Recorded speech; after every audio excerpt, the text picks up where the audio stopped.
Galway will start with Colm Calvin in goal. It's his 25th match in the championship. Johnny Cohen is now the most experienced full backline player, lining up with relative newcomers John Hanbury and Pádraig Mannion. The versatile Aidan Hart has been redeployed today at wing-back alongside Iarla Tannion, starting his 40th championship match, and Dáithí Burke on the left-hand side. This means a changed midfield pairing. It's now Andy Smith and St Thomas's player David Burke. There's a debut for 18-year-old recent minor star Conor Whelan at number 10 in the experienced company of Cyril Donlan and Ard Rahan's Johnny Glynn. While the full forward line of Jason Flynn, Joe Canning and Cathal Mannion has scored 8 goals and 51 points so far this summer. So Cork's captain Anthony Nash knows what to expect today, facing Galway in the championship for just the second time. Shane O'Neill returns at corner back, with Brian Murphy named at number 3. The Bride Rovers player is a link with Cork's 2005 All-Ireland winning team against Galway. Damien Cahalane has been given a place on the wing, with Mark Ellis in the centre, although of late Cork have been utilising the Mill Street man in the role of sweeper. Aidan Walsh and Daniel Carney are listed in midfield, but it wouldn't surprise if Walsh switched to a deeper role.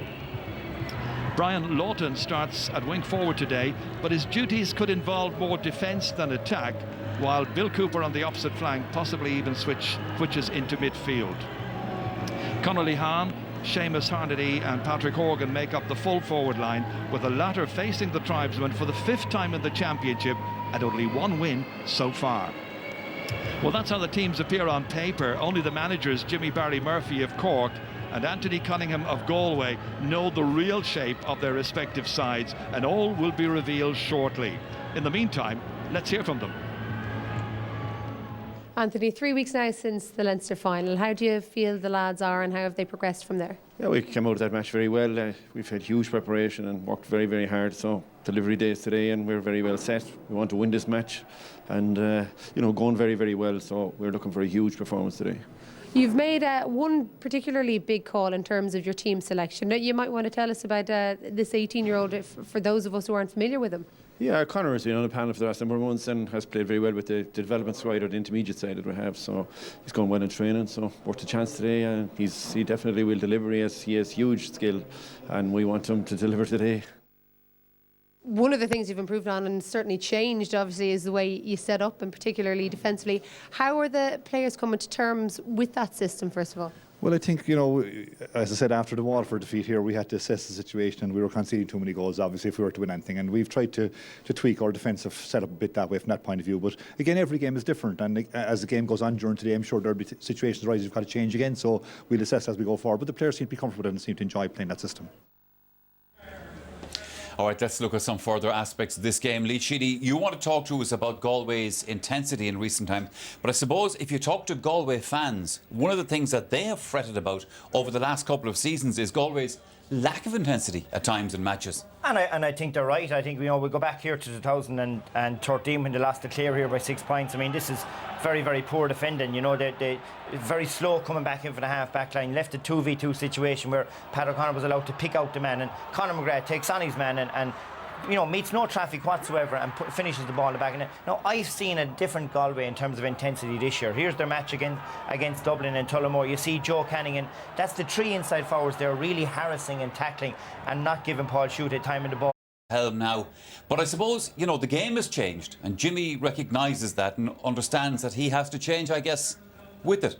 Yeah, and it's probably a level of criticism that could be put against him under his tenure more recently, that they didn't do this sooner. But look, we can see here the last day, Brian Lawton was given the job of following Tony Kelly. It left Mark Ellis then, as someone described earlier on, the quarterback. He was able to look up the field and find his men. And I think because of the system they're playing now, it has created space for Messrs Lehane, Harnedy and Patrick Horgan to operate in, and Lehane showed it very well the last day. And another example of it here, we see Brian Lawton back, and they basically played with 5 up front, and while Lehane is named as maybe 13 or in the corner, he seems to have that free role.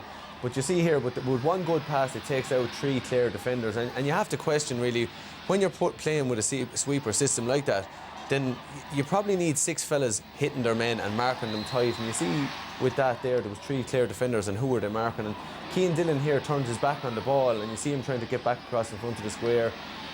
A well-positioned ball in for a forward, hopping in front of him, turns around and takes on, I think it's David McInerney, and clips a lovely points. And this is something that Cork would have normally, under Jimmy Barry Murphy, he came from a background where I suppose hurling was predominantly 15 on 15, and it was mano a mano and take them on. You were either good enough to beat your man or you weren't.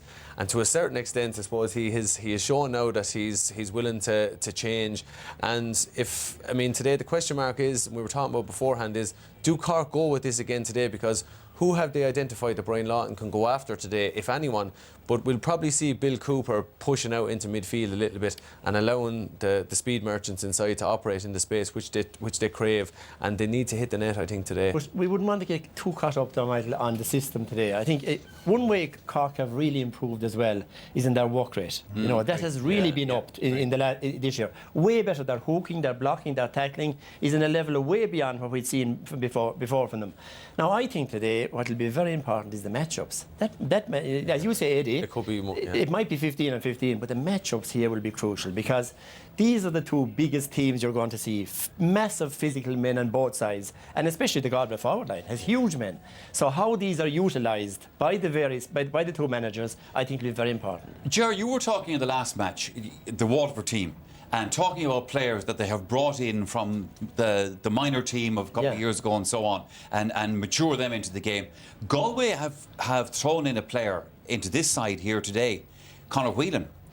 Yeah, and this is a big day for him. It's a huge day, to be shoved in a quarter-final, your first day out. We saw him in Dublin last year against Limerick in the minor match. He scored 2 goals that day, even though they were well beaten. He was a minor the year before as well. He's a very unusual player in that. There's a very unusual thing about the Galway half-forward line today, in that all 3 players have the left hand on top, which is very, very unusual. But he's a kind of a Joe Cooney type player. He's very, very confident, and all the people in Galway were telling me that he was playing really, really well in training. So I'd say Cunningham is following the Cody mantra. If he's playing well in training, we'll give him a chance. And we see Shane Bennett, Patrick Vernon, we saw what they did in the previous game, minors last year. So maybe he'd be that little bit unknown, that might, if he gets a good start, we all know that with a young lad. If he gets a good start, what Galway have today, Michael, is they have a balance in the forwards between physicality and pace. He has lightning pace. So has Mannion. So has Flynn. And the others have the physique. This is a good, potentially a very, very good Galway forward line. Well, I tell you, Ger, if there was any bit of Joe Cooney in him, I know you wouldn't be half bad. No. Joe to make a start as well. True, that is absolutely true. Liam, how do we see the pattern of this game playing out? Yeah, look, they're probably going to have to adapt to each other's style of play. I suppose they'll both be trying to impose their own structure onto the opposition, and it'll be a question about which one breaks down first. But I think the big plus for Jimmy Barry is Seamus Harnedy missed the Munster Championship. He's back in. He's a big player for them. He's a ball winner. He's able to bring players like Conor Lehan into the game. So I think they'll both target the full back lines. I think Cork will target the Galway full back line and in around John Hanbury, and likewise on the other side I think they'll be looking to get Joe Canning on a one-on-one situation. Liam, they're getting lined up. Who's going to win it? Well, look, I think Galway have got 8 goals to date from their full forward line. I think Galway could have the potential to get the goals today, and if they do, I think they'll win the game. Galway to shade it. Eddie? Yeah, again, I suppose I think Cork have potential here, certainly, but I think from a physical point of view, a few years ago they met in a semi-final, and when Galway got stuck into Cork, they were able for them. Sure. I suppose, can we trust Galway, Michael, in Thurles to give a big performance after being beaten in the previous game? If we could, maybe we'd go for them. In that absence, we'd go for Cork. Time to head over to the commentary box then.